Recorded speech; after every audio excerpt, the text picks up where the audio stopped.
Muy buenos días.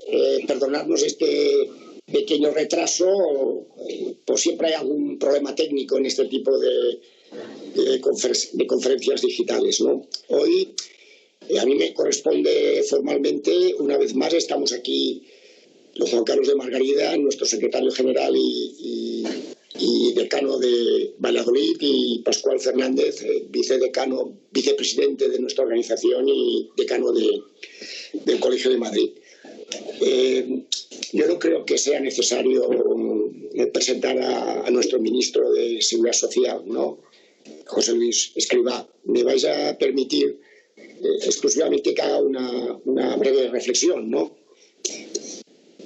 Ayer se produjo como economistas pues un día histórico, un hito, ¿no? Pero yo diría más que nada fue un día reconfortante, ¿no? Un día reconfortante en la medida pues que vimos sorpresivamente que nuestro Parlamento en momentos difíciles pues es capaz de llegar a una unanimidad respecto a un Real Decreto Ley, que ahora iniciará su trámite parlamentario, parece ser que con urgencia, y puede haber algún retoque, alguna modificación, pero haber aprobado la ley del ingreso mínimo vital es una vuelta de tuerca, y se ha hecho por unanimidad, ¿no? Don José Luis, a nadie le podrá decir a nuestro ministro, a nuestro colega, que esto es un encargo, ¿no? Don José Luis lleva muchos años hablando de este tema, los que tuvimos la suerte de seguirle en su anterior responsabilidad institucional en la IREF. Él hace tiempo que le da vueltas a este concepto de un ingreso mínimo que pueda asegurar que los más desfavorecidos de nuestra sociedad pues tengan. Y también como economista de los riesgos, los peligros de cualquier medida que lo que haga es relajar las ganas de progreso de las personas. Y por lo tanto, los que lo conocemos, tanto Pascual como Juan Carlos, sabemos que esto ha sido estudiado, contrastado, evaluado, se han visto iniciativas internacionales, y además la propia Real Decreto Ley tiene previsto una serie de artículos, el 30, el 31, el 32, donde realmente se crea una comisión de seguimiento, un consejo consultivo, un control financiero de la prestación. Por tanto, tenemos las garantías que este proyecto, que ya es una ley, pues cumpla los dos principales objetivos, ¿no? Que es ayudar a las personas más desfavorecidas y, por tanto, a las familias más desfavorecidas, y después que esto no se convierta en un nicho que relaje las ganas de progreso de las personas, ¿no? Con este convencimiento, para nosotros es un gran honor que el ministro haya tenido este detalle, que el día después de este hito, de este acontecimiento, esté entre colegas. Muchísimas gracias, ministro. Gracias a vosotros, como siempre, a vuestra disposición. Pues ministro, pues si te parece bien, empiezas tu intervención, y después haremos también, como acostumbramos a hacer, pues que haremos unas preguntas, primero de los periodistas y después pues las que hemos ido recibiendo, que sabéis que hacemos este sistema que dejamos hasta el día anterior, hasta ayer por la noche, recogemos preguntas, las ordenamos y haremos el modelo que hemos seguido. Ministro, tienes la palabra. Muy bien. Yo creo que me parece que en estas conversaciones que estamos teniendo con alguna frecuencia, probablemente sea útil que yo utilice estos primeros minutos para que tengamos una reflexión de dónde nos quedamos la última vez y dónde estamos ahora. Estamos en un entorno de tanta incertidumbre que es muy importante ir reevaluando regularmente qué es lo que está pasando y en qué medida pues nos está sorprendiendo o no, o estamos despejando algunos elementos. Me parece que esto es mucho más importante metodológicamente que hacer, por ejemplo, previsiones, como no les queda más remedio que hacer a los organismos internacionales y nacionales, porque tienen calendarios fijos, hacer previsiones a un año, año y medio vista, 2 años, donde uno tiene que hacer tantos supuestos sobre cosas que no sabemos cómo se van a desplegar realmente en este momento. Pero sí que vamos recibiendo información y vamos aclarando cosas dentro del entorno de tanta incertidumbre en el que nos estamos desenvolviendo. Entonces, si llevamos la vista atrás y recordemos a lo mejor la última conversación que tuvimos, que ya fue hace unas cuantas semanas, pues hay algunos elementos que conviene la pena retomar. Por ejemplo, ya tenemos una cierta perspectiva de un calendario que quizá, respecto a lo que pensábamos, se ha adelantado unas cuantas semanas, digamos, de eliminación de las restricciones a la actividad resultado de los requerimientos de confinamiento que nos vienen del ámbito sanitario. Estamos adelantando los calendarios. Y eso lo que refleja fundamentalmente es que la pandemia que ha sido extremadamente intensa y dramática desde muchos puntos de vista, ha remitido o está remitiendo algo más rápidamente de lo que pensábamos. Y eso nos permite que, dentro del marco que nos habíamos marcado, ir con unos calendarios algo más rápidos. Esto en sí mismo es una buena noticia y debemos interiorizarla de esa manera. Igualmente, lo que estamos viendo es que, como resultado del retorno a la actividad, estamos viendo una activación de empleo que yo diría significativa. Yo no tengo los datos de esta semana todavía, pero con los datos de la semana pasada llevábamos ya activados 700.000 ERTES aproximadamente, empleos que estaban congelados en los ERTES, y hemos pasado a haber activado en las últimas semanas, hasta la semana pasada, unos 700.000.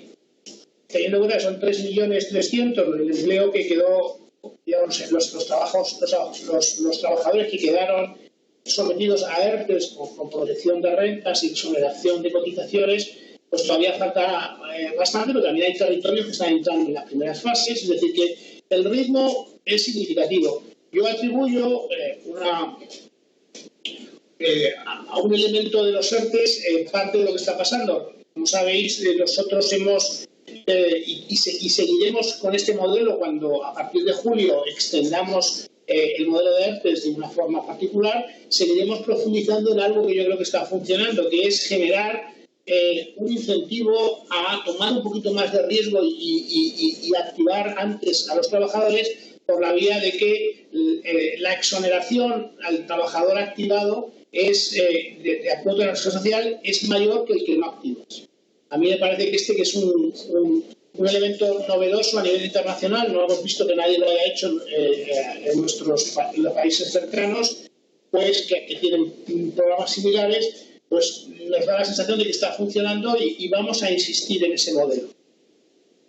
También estamos viendo una cierta recuperación. Me preguntan a veces, es decir, cuando estábamos a principios de abril o a mediados de abril, se habían destruido casi 1 millón de puestos de trabajo con despidos fundamentalmente de trabajos temporales, pues no sabíamos realmente lo que iba a pasar en mayo, pero bueno, pues hemos recuperado 200 y pico mil empleos, se han vuelto a recuperar empleos a lo largo del mes de mayo.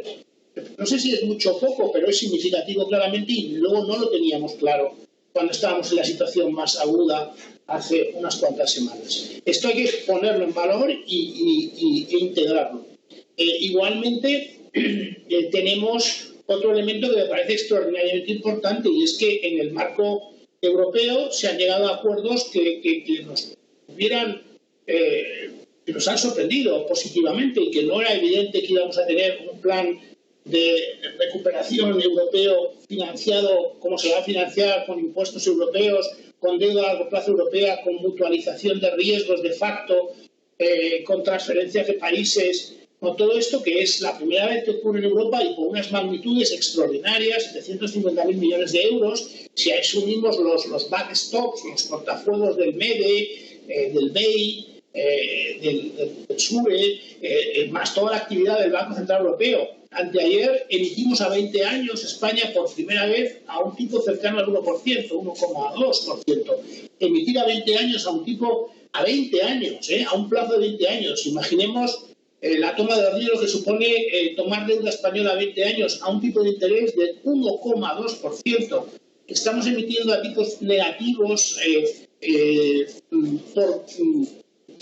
a plazos incluso superiores a 5 años. Es decir, la prima de riesgo sigue por debajo, la prima más conocida tan estandarizada a 10 años, por debajo de 100 puntos básicos, pero con tipos a 10 años, recuerdo la última vez el 0,6. Es decir, el que nos estemos financiando tan bien en el momento más agudo de la crisis, el que ninguna agencia de rating haya retocado nuestro rating, también pone de manifiesto que la percepción, que yo he transmitido aquí algunas veces, de que siendo una crisis que va a requerir un aumento significativo de deuda porque hay que proteger muchísimas rentas por la parada de actividad y durante un cierto tiempo, se percibe claramente por parte de los inversores, de los mercados, de los organismos internacionales o de las agencias de rating como un fenómeno de naturaleza temporal que no está poniendo en cuestión la solvencia de España y que sigamos con los mismos ratings y con las mismas primas de riesgo, incluso mejoradas.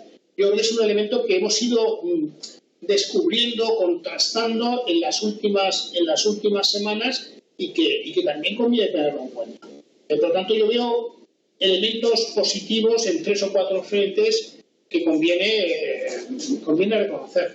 Y después, efectivamente, pues en un área como es un problema que tiene España y que ha tenido siempre, que es el de la pobreza extrema y unas rentas extraordinariamente bajas en una parte de los hogares y que no le hemos prestado suficientemente atención, o cuando lo hemos hecho así a través de programas insuficientes de las comunidades autónomas, pues hemos conseguido generar un consenso bastante extenso de cómo diseñar un programa, una política nacional de un mínimo de rentas mínimas con incentivos efectivamente a la inclusión y a la integración laboral, que ya es una realidad. En el mes de junio ya la van a recibir un número importante de personas en España. La Seguridad Social ha sido capaz, que a mí me parece verdaderamente digno de admiración, poner en marcha una prestación tan compleja que requiere contrastar tanta documentación. Por primera vez en España va a haber un contraste no solamente de renta, sino de patrimonio. Cada uno de los hogares, no a nivel individual, sino a nivel de hogar, es más difícil. Se va a evaluar el patrimonio neto del hogar, excluida vivienda habitual, de todos y cada uno de los que vayan pidiendo la prestación. Y por lo tanto, con todos estos elementos absolutamente novedosos, el que hayamos podido desplegar la prestación con tanta rapidez y yo creo con tanta rigor y sofisticación, es algo que habla muy bien de la capacidad de la Administración española, del Estado y singularmente de la Seguridad Social y del Instituto Nacional de la Seguridad Social. Así que os parece, me paro yo aquí y me pongo a vuestra disposición. Bueno, vamos a las preguntas, ministro. A ver, de hecho, ahí hemos recibido un primer bloque de preguntas. Pepa Montero, del diario 65 y más, pues tiene una preocupación por la capacidad financiera de nuestra seguridad social y hace 2 preguntas, ¿no? Una es sobre que toca abonar la paga extra de las pensiones, digamos, ahora, ¿no? Y un poco la liquidez de la seguridad social y cómo ve la liquidez de la seguridad social. Sí, como hemos comentado otras veces, cuando uno tiene que mirar la seguridad social tiene pendiente y está en el borrador de Pacto de Toledo, y hay un consenso considerable y también lo ha planteado en el pasado, incluso la ministra de Hacienda. Tenemos pendiente una reestructuración, digamos, una redefinición de lo que son los ingresos y gastos de la seguridad social.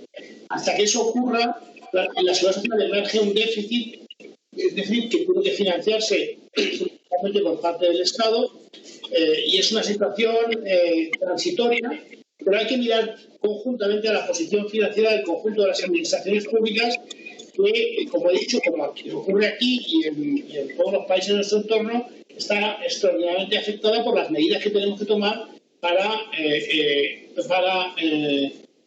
luchar contra el coronavirus y la crisis que ha desencadenado. Yo lo que observo, y esta pregunta que me la han hecho varias veces en el Parlamento, suele ignorar que realmente el debilitamiento de la base de ingresos y la seguridad social transitoria durante este periodo, o el aumento de los gastos, por ejemplo, por la prestación extraordinaria de autónomos, son medidas absolutamente necesarias. Y a veces las mismas personas que me formulan esa pregunta están con dudas sobre la situación financiera de la seguridad social, que, como digo, no es algo transitorio, al mismo tiempo están pidiendo pues que extendamos más la prestación de autónomos. Oiga, ¿y por qué no puede, o lo que estamos diciendo es, ¿y por qué no extiende la exoneración hasta diciembre y a todo? Entonces, yo veo aquí a veces una contradicción entre apelaciones a la situación financiera de la seguridad social por una parte, y por otra parte, desde el mismo ámbito, a veces exigencia de extender todavía más la ayuda del Estado.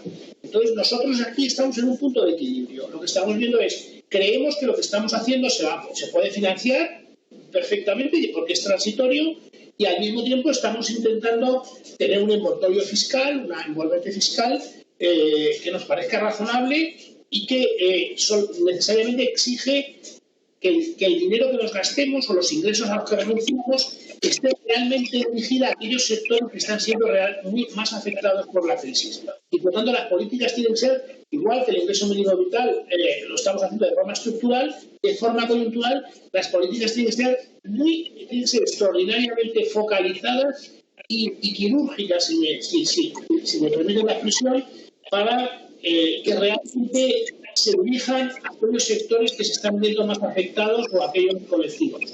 Y ahí hay que ser enormemente contundentes para defender su bien. Muy bien, ministro. Don Gonzalo Díaz, del Economista, pues incide en varias preguntas sobre esta preocupación, ¿no?, sobre la importancia de la economía informal en nuestro país, si este ingreso mínimo vital puede ser un acicate, ¿no?, para que se incremente esta economía informal. Y después, un poco, la pregunta que yo he intentado un poco poner en valor al principio es sobre los controles que la propia ley prevé y cómo prevé usted que van a desarrollarse, digamos, para evitar que esto se produzca, ¿no? Por ello, de varias observaciones, alguna de carácter general. Es decir, sobre la economía informal es una realidad en España contra la que hay que luchar, básicamente con medidas contra el fraude fiscal y el fraude, en su caso, laboral, la seguridad social, y ahí hay que desplegar todos los procedimientos. Pero no debe, del mismo modo que a nadie se le ocurriría decir que porque existe economía informal y hay personas que no pagan impuestos, no debería haber impuestos en España porque hay defraudadores. Nadie podría decir eso. Del mismo modo, nadie podría decir, si realmente hay una política que es absolutamente necesaria y hay un consenso internacional enorme sobre la situación en España y nacional, de los expertos, de que tenemos que hacer algo con esas personas tan vulnerables que necesitan un empuje para poder transitar a una situación mejor en la sociedad, precisamente no por eso vamos a dejar de hacerlo, porque hay algunos defraudadores. Lo que hay que hacer es luchar contra los defraudadores. Me parece un planteamiento extraordinariamente limitado y miope, si me permiten, de cómo abordar eso. Y a partir de ahí, yo diría que es que, al contrario, lo que esperamos es que justamente algo como el ingreso mínimo vital, como ocurre en los países donde esto está más desarrollado, que son países con niveles de informalidad más bajos que el nuestro, esto sea un instrumento de incentivación, de incentivar, que pueda incentivar la formalidad. Desde el momento en que los hogares y las personas beneficiarias al ingreso mínimo vital tendrán que hacer la declaración de la renta, cosa que no ocurre en muchos casos hasta ahora, tendrán que toda la documentación que nos entreguen para solicitar la prestación se incorporará a la agencia tributaria y a la seguridad social. Existirá una tarjeta universal social universal o digital, donde vamos a incorporar todas las prestaciones que tienen estos beneficiarios de todas las administraciones, cosa que no ocurre hasta ahora, para tener una buena fotografía de todo lo que reciben. Y algo que también es absolutamente novedoso, por lo que yo tengo entendido, y es que las penalizaciones y las sanciones que supone y que son muy estrictas el intentar defraudar a la seguridad social a la hora de solicitar el ingreso mínimo vital, tiene una novedad esta vez, y es que se crea la figura del cooperador necesario. El cooperador necesario puede ser alguien que pueda ser un facilitador de ingresos irregulares, ingresos no formales, que tenga un potencial beneficiario del ingreso mínimo vital, y que después se descubra que ese empleador, en su caso el cooperador necesario, ha ayudado a ese fraude. En ese caso, el cooperador necesario se le extienden todas las sanciones y penalizaciones por responsabilidad solidaria. Yo creo que con todos estos elementos lo que deberíamos es, al contrario de lo que se dice, es generar más economía formal. Y en cualquier caso, yo creo que ya entrando en el fondo del asunto, hay muchísimas investigaciones crecientes en los últimos años que ponen de manifiesto que el ingreso mínimo vital es claramente un incentivo no desincentiva la búsqueda del trabajo o extender el número de horas en las que se trabaja, y en caso de que lo pudiera ser, sobre todo en hogares monoparentales, en hogares con hijos, donde el elemento de las dificultades de conciliar el trabajo con la atención de los hijos o el uso de los hijos, este ingreso mínimo vital, si lo diseñamos bien y lo queremos diseñar con incentivos a que no reduzca el salario, que pueda incluso aumentar el salario agregado, pues el ingreso agregado, sabemos que si lo focalizamos bien puede ser un incentivo a la digamos, al margen extensivo del trabajo, o incluso al margen intensivo en algunos casos. Yo creo que esto, cada vez sabemos más sobre estos mecanismos, y lo que tenemos que hacer es parametrizarlos bien en el desarrollo reglamentario de la ley.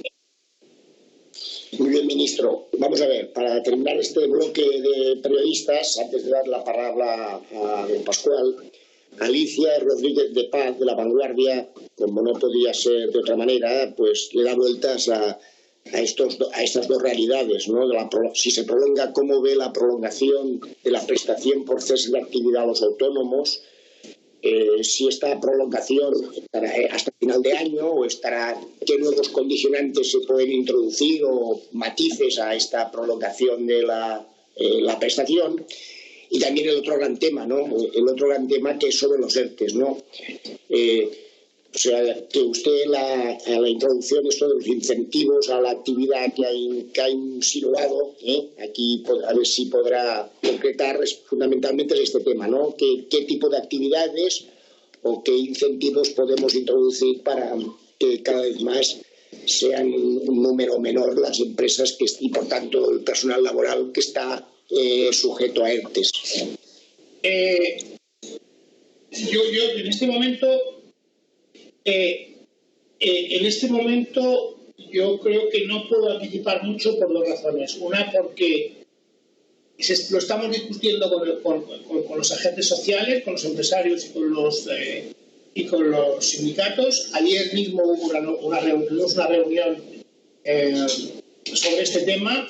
Tenemos que pasarlo por la Comisión Delegada de Asuntos Económicos. Estamos afinando las propuestas y no puedo en este momento yo anticipar detalles, pero evidentemente estamos trabajando en un esquema de prolongación más allá de junio, con una parametrización y una filosofía similar a la que hemos tenido hasta ahora, porque pensamos que ha funcionado bien, tanto en el ámbito de los ERTE como en el ámbito de los autónomos.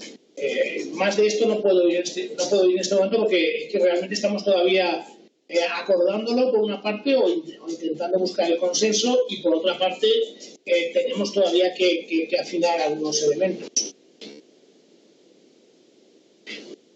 Pascual, por favor. Vale. Buenos días, ministro.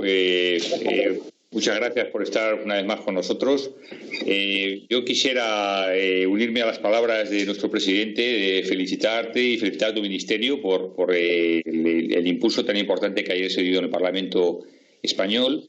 esto pone de manifiesto como hay una clara idea común de que efectivamente hay un porcentaje de población que en ese momento tiene un riesgo muy importante, que está viviendo una situación muy delicada, la pandemia, y el ingreso mínimo vital se percibe como algo necesario.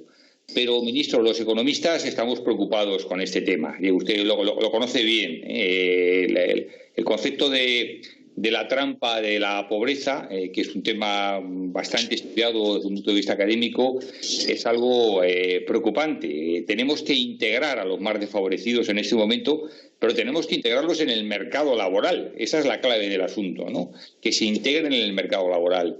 Me gustaría volver a dar una vuelta sobre esta cuestión, ministro. ¿Cómo podemos conseguir que este tema no se convierta en un desincentivo para su incorporación efectiva en el mercado laboral? Vale, yo creo que ahí hay varios elementos. El primero es, sabemos que probablemente en torno a un tercio, incluso más, de los hogares que están en esa trampa de la pobreza y que no tienen el trabajo, o incluso tienen un trabajo muy marginal, un subempleo considerable, no son empleables como tal. Y por eso nos damos de bruces una y otra vez con las estrategias estandarizadas de políticas activas de empleo. Sabemos que antes, y esto necesitamos itinerarios de inclusión que pasan por un tratamiento sanitario específico en casos, por ejemplo, de dependencia de drogadicción. Sabemos, o temas incluso psicológicos. Sabemos que hay personas que requieren, sobre todo en el caso del abandono escolar, pues una recuperación de algún tipo de formación que no tienen en los hogares con niños, donde los chicos se incorporan al mercado de trabajo con una formación precaria. Todas esas situaciones tienen que trabajarse previamente de ir directamente al mercado laboral, si no nos iremos equivocando. Entonces, por eso ponemos énfasis en lo que llamamos itinerarios más amplios que itinerarios laborales, que son itinerarios de inclusión. Aquí tenemos que colaborar con las distintas administraciones públicas que tienen la responsabilidad última o la instrumentan estos itinerarios, que son las comunidades autónomas y en muchos casos los ayuntamientos. Es un trabajo más de proximidad. En la ley, y hemos discutido esto intensamente con todos ellos, hay toda una gobernanza y toda una serie de estrategias con convenios que queremos desplegar para que esto sea así. Por lo tanto, este es un primer elemento. El segundo es estrictamente la parte que tiene que ver con las políticas activas de empleo y con la integración. Aquí no se trata simplemente de decir, usted es que esto lo sabemos por cómo funcionan los países que mejor lo hacen. No debería apuntarse al paro, incluso aceptar el primer trabajo que te llega. Se trata de que los itinerarios laborales estén bien diseñados, haya una buena percepción de cuáles son las características de esos hogares y qué itinerarios laborales hay que diseñar específicamente para cada tipo de hogar o cada tipo de persona. Esto requiere una forma distinta de aproximarse al tema, mucho más focalizada, mucho más científica, con mucho más trabajo de datos y de análisis, y ir aprendiendo lo que vamos haciendo bien o mal. Es una oportunidad y queremos profundizar para hacer este tipo de aproximación que ya ha funcionado en otros países, trabajando con las administraciones responsables. Esto es parte de lo que tenemos que desplegar y lo que está esquematizado en la ley, pero yo creo que es una oportunidad de hacer las cosas de una forma distinta. Y después, desde el punto de vista estrictamente de incentivos económicos, pues tenemos que terminar de aquilatar cuál va a ser, digamos, el estímulo que vamos a dar a aquellas personas y durante cuánto tiempo que encuentran un trabajo y que podrían, aunque sabemos por la literatura que no es un elemento dominante en muchas personas, pero si lo fuere, y la elasticidad de la oferta de trabajo al salario fuera muy significativa en un momento determinado, estamos trabajando para un desarrollo reglamentario donde durante un cierto tiempo y con un determinado perfil va a ser compatible el recibir la prestación con el nuevo trabajo o la extensión del trabajo existente que vamos a tener. Esto es algo que es muy importante. Yo creo que con todos estos elementos, más también otro elemento que existe en la ley, que es la colaboración con con el sector privado a través de lo que llamamos el sello social, es decir, lo que vamos a aportar nosotros, y yo creo que esto es importante, es una identificación mucho más fina y precisa de lo que se ha hecho hasta ahora de las personas que realmente tienen un problema de exclusión social y de dificultad de integración laboral. Esta fotografía que surge de este análisis y yo creo de los sistemas de elegibilidad que hemos definido en la ley va a permitir que todos estos hogares, 850.000 hogares y los 2 millones de personas probablemente que haya detrás de ella, que es la parte más excluida y con más dificultad de integración, podamos analizar, trabajar con ellos, con las distintas administraciones, ir ensayando cosas, ir probando lo que funciona mejor. Esto es lo que es moderno en hacer políticas públicas, esta aproximación experimental, y estamos muy convencidos de que lo vamos a poder hacer en esta ocasión. Ministro, en este proceso, ¿qué mecanismos de coordinación prevén establecer entre seguramente las 3 grandes fuentes de información, la Agencia Estatal de la Administración Tributaria, la Seguridad Social, las comunidades autónomas? ¿Cómo se van a coordinar para controlar pues que este ingreso no lo perciba quien no debería? Bueno, pues en principio el punto de origen es la definición de hogar.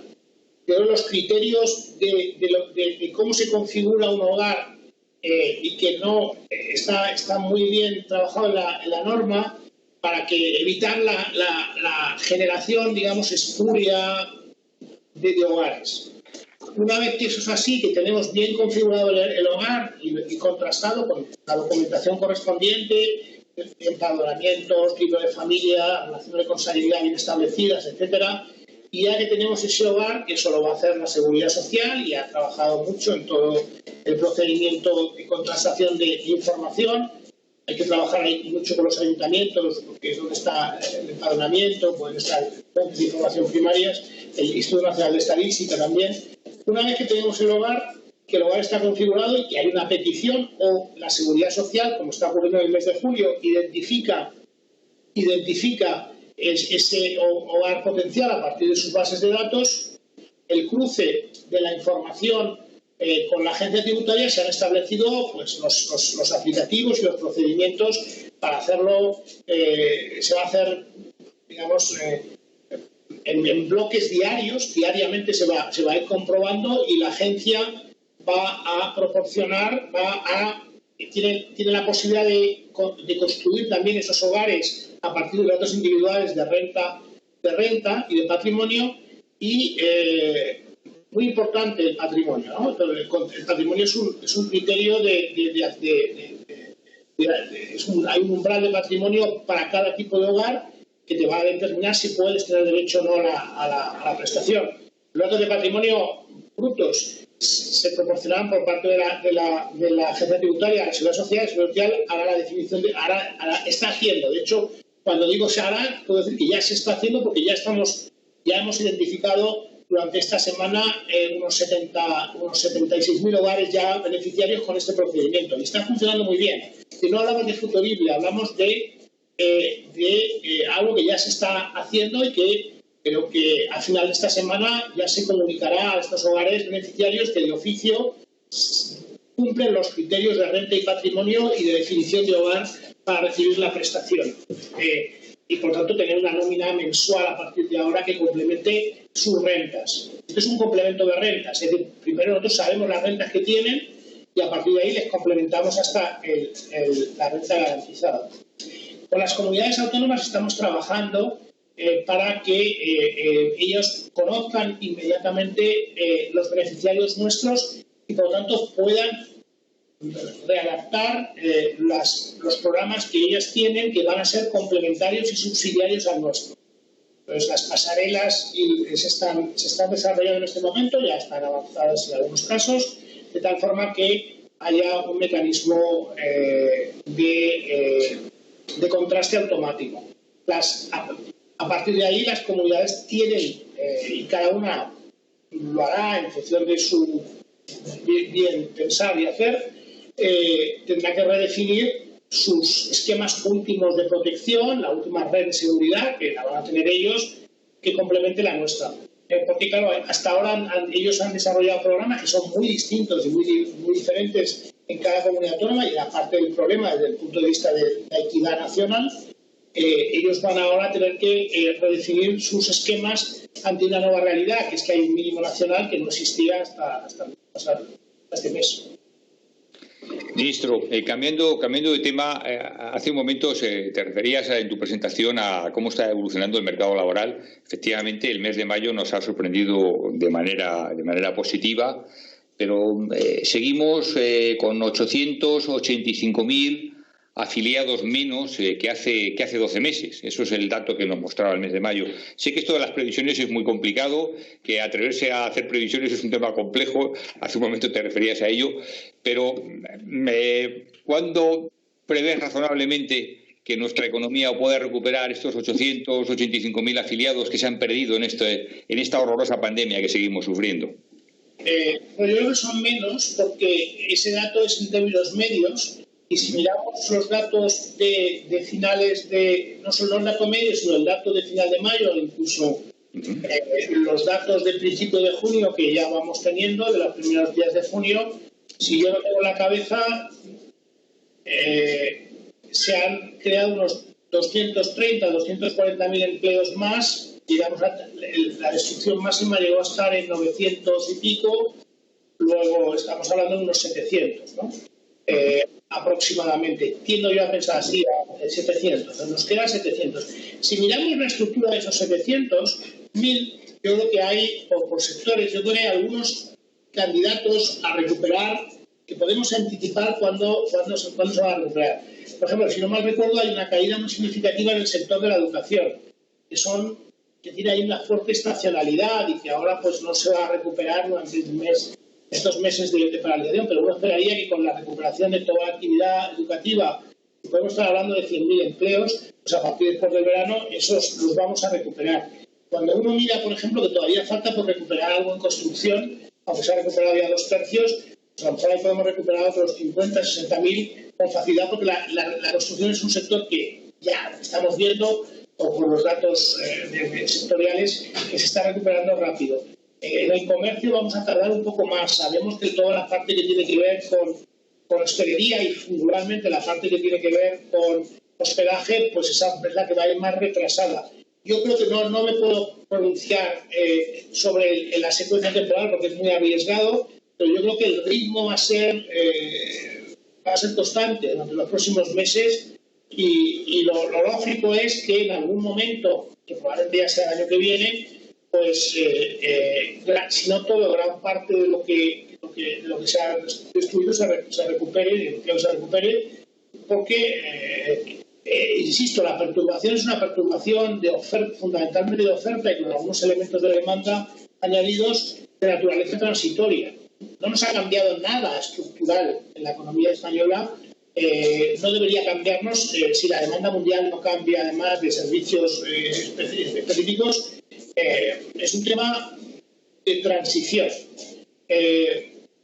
Si se produjeran cambios estructurales en los patrones de oferta y demanda, tendríamos que adaptarnos y ser flexibles, y yo ahí tengo buenas expectativas en la parte que tiene que ver con eso, en la capacidad emprendedora de las empresas españolas y la flexibilidad con la que es decir, nadie podía imaginar, por ejemplo, que es una crisis mucho más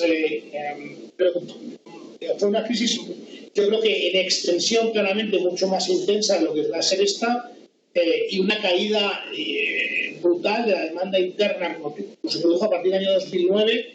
Es decir, lo que hicieron las empresas españolas de modificar su estructura productiva para pasar, digamos, de estar dirigiéndose a una demanda interna que estaba digamos, creciendo a unas tasas insostenibles, de doble dígito, y que era muy fácil, digamos, vender en España en la primera parte de los años 2000 hasta el año 2008, 2009, y cómo fueron capaces las empresas españolas de cambiar su patrón hacia la demanda externa, donde los elementos de competitividad, de productividad son mucho más exigentes, es verdaderamente notable. Y eso no lo ha podido hacer la economía italiana, la economía francesa, sometido a una situación similar. Luego tenemos que poner en valor esa capacidad que tenemos de ajuste y de adaptabilidad que se ha demostrado ante la crisis. Si en este caso hubiera, y es difícil de saber, elementos de este tipo y en qué medida, yo también soy optimista al respecto. Por favor, Juan Carlos, continúa con las preguntas. Muchas gracias, ministro. Muchas gracias. Buenos días, ministro. Me uno a las felicitaciones de haber obtenido ayer por unanimidad en el hemiciclo un hito tan importante como la aprobación del ingreso mínimo vital, que por lo que se da es que existe un sentir de que las acciones se están haciendo bien, las cosas se están haciendo bien. Yo tengo 3 preguntas, las 3 últimas, y la primera es con respecto al ingreso mínimo vital, como no podía ser de otra forma. Entendemos que se habrá recogido la experiencia de otros países de nuestro entorno en este sentido, pero la pregunta sería ¿qué novedades se han introducido en España con respecto a otros países que tienen un modelo similar?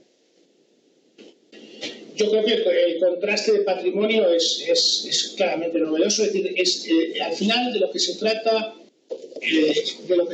es de erradicar pobreza. Entonces, en este caso, la pobreza no solamente la hemos aproximado por niveles muy bajos de renta, sino por niveles muy bajos de patrimonio. Esto es un elemento. El segundo elemento es que probablemente porque hemos podido utilizar más que hicieron en otros países en su momento, todos estos microdatos y estos datos administrativos de la Agencia Tributaria y de la Seguridad Social, nosotros hemos construido el mapa de los hogares españoles en más de 16 millones de hogares españoles. Los hemos estudiado con enorme precisión.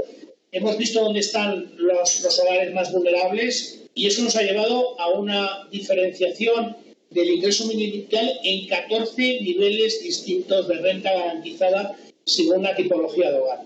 Digamos, esta capacidad, digamos, de ir con una restricción fiscal de unos 3.000 millones, ir iterando y identificando cómo podíamos hacer el mejor uso de esos 3.000 millones, diferenciando de una forma muy intensa por hogares, yo creo que es otro elemento claramente singular de esta norma. Yo creo que esos elementos son particularmente novedosos. Tenemos la expectativa de poder también innovar en lo que sea los trabajos que hagamos desde el punto de vista de los incentivos al empleo. Pero esto necesitamos tiempo para poder demostrarlo. Pero estos dos elementos, yo creo ya ex ante, podemos decir que son claramente singulares. Muchas gracias, ministro. La segunda pregunta sería, una de las polémicas respecto al ingreso mínimo vital es la previsión del coste burocrático, que se cifra en torno a 200 millones de euros en su gestión, ya que los ayuntamientos prevén más de 850.000 solicitudes, de lo que implicaría, evidentemente, un notable esfuerzo de la plantilla de servicios sociales locales. La pregunta es, ¿asumiría finalmente el Ministerio este coste o serían los propios ayuntamientos? No, tenemos que ver primero cuánto vamos a ser capaces de tramitar nosotros por parte del canal que hemos abierto en primera instancia, que es el de la Seguridad Social. Entonces yo creo que es un poco precipitado saber exactamente cuánto vamos a necesitar a los ayuntamientos, que seguro que mucho para otras cosas o todo itinerarios. Tengamos en cuenta que no solamente hemos identificado de oficio ya un número significativo de hogares, sino que las comunidades autónomas nos están pasando o estamos intentando que nos pasen en bloque. Hay un tema ahí de formato de ficheros y también de autorizaciones por parte de los beneficiarios, todos sus programas de renta y sus programas de ayuda social. En la medida que podamos ser capaces de procesar esos bloques de peticionarios, son casos que no tenemos que abordar por el procedimiento que tienen en la cabeza los ayuntamientos y que también va a existir de la persona, digamos, el hogar con un titular que directamente presentan la documentación en los papeles y hace una declaración responsable con toda esa documentación planteando que tiene derecho a esa petición. Esos trámites, pues sí, pueden llevar un cierto trabajo, pero tenemos que saber a cuántos hemos llegado antes sin necesidad de que sigan ese trámite.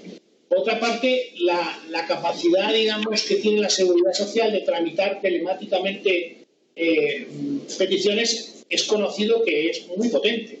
Es muy potente porque están todas las empresas españolas en la parte que tiene que ver con la tesorería, gestionándose todas las prestaciones, todas las cotizaciones sociales, y el Instituto Nacional de la Seguridad Social paga 10 millones de pensiones, más otro tipo de prestaciones a millones de personas, y lleva haciéndolo muchos años y con mucha eficacia. Hemos visto que en estos primeros días, en la página web de la Seguridad Social, está habiendo muchísimas entradas. Se ha puesto en marcha un simulador que es bastante amistoso, si alguien tiene curiosidad, donde ya ha habido casi 4 millones de personas que han ensayado a ver si tienen capacidad para hacerlo. El tercer sector de acción social, que sabemos que está muy cerca de los hogares más desfavorecidos, está trabajando también está muy involucrado y va a estar muy involucrado en el proceso. Ellos pueden ayudar a hacer las peticiones telemáticamente a las personas beneficiarias. Por lo tanto, va a haber muchos canales distintos. Por lo tanto, y el canal de los servicios sociales de los ayuntamientos también nos parece muy importante, y por eso queremos firmar un acuerdo con la FEN. Y estamos viendo cómo hacerlo. Mientras tanto, como ustedes saben, los ayuntamientos tienen una situación financiera de superávit significativa que se ha ido materializando en los últimos años, de que tengan ya más de 30.000 millones de euros en impuestos en los bancos. La ley lo que establece es que los gastos, la ley que se aprobó ayer, el Real Decreto Ley que se aprobó ayer, que convalidó ayer el Congreso, establece que aquellos gastos en que incurran los ayuntamientos para gestionar el ingreso vital estarán exonerados de la base de cálculo de la regla de gasto, que, como sabes, ha sido el mecanismo de disciplina de gasto más importante. Luego, esto yo creo que ya es un avance que hay que poner en valor, claramente.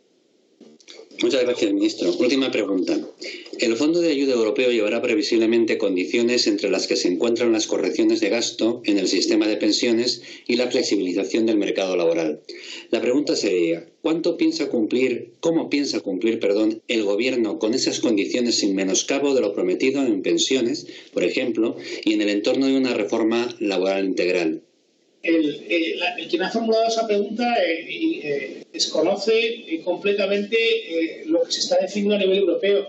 No va a existir ninguna condicionalidad macroeconómica, ninguna, y esto ya está explicitado para el acceso a esos fondos. Por tanto, hay que cuestionar la mayor de esa pregunta. No va a ser así. No hay ninguna condicionalidad macroeconómica, ni nadie lo ha planteado en Europa, que yo sepa. No es cierto. Esa pregunta parte de una premisa incierta completamente. Muchas gracias, señor ministro. Valentín, cuando quieras. Bueno, ahora ya para terminar, solo me corresponde dar agradecimientos, ¿no?, a tanto en nombre del Consejo General como de Pascual como de Juan Carlos y yo mismo. Primero de todo, muchísimas gracias a los medios de comunicación que seguís estos encuentros. Sabéis que es necesario difundir el conocimiento económico financiero como base previa para que nuestros gobernantes como nuestro ministro puedan hacer lo que tienen que hacer, ¿no? Si no hay una base previa de conocimiento, de saber cómo están las cosas, es difícil hacer cosas, ¿no? Después quisiéramos agradecer a los colegas y miembros de empresas y despachos que seguís estas sesiones. Espero que no os hayamos defraudado por nuestra parte, porque el ministro seguro que no. Y después al ministro, ¿no? Yo a este ministro me pasa una cosa curiosa. Yo soy un hombre de acción y todo lo veo positivo, pero esta vitalidad, esta visión siempre optimista que tiene, estas ganas de lo podemos hacer y lo haremos, realmente esto es típico de los directivos de instituciones y de empresas, ¿no? Es datos, acción, lo haremos y lo conseguiremos. De verdad, ministro, esto es una cosa que siempre veo en su persona y ya está. Y después la importancia de la gestión que siempre usted transmite, la importancia de contrastar las ideas que teníamos y respecte a lo que realmente sucede. Esto es también propio de los ejecutivos, de los buenos economistas que se dedican al mundo de la gestión. Yo solo tengo una esperanza, alguna duda, ¿no? Tengo alguna duda que si el conjunto de administraciones y otros directivos de nuestras administraciones serán capaces de tener la responsabilidad necesaria para saber que esto es muy importante, esta iniciativa, y que seamos todos capaces de ir pues apretando los tornillos que correspondan para conseguir que las personas que lo necesitan pues reciban lo que tienen que recibir, y las personas que pueden solucionarse ellos mismos los problemas lo pueden hacer, y esto solo será la palanca para conseguirlo. Muchísimas gracias, ministro, el detalle que tiene usted siempre de estar con nosotros. Muchas gracias. Gracias a vosotros. Un placer, como siempre. Gracias.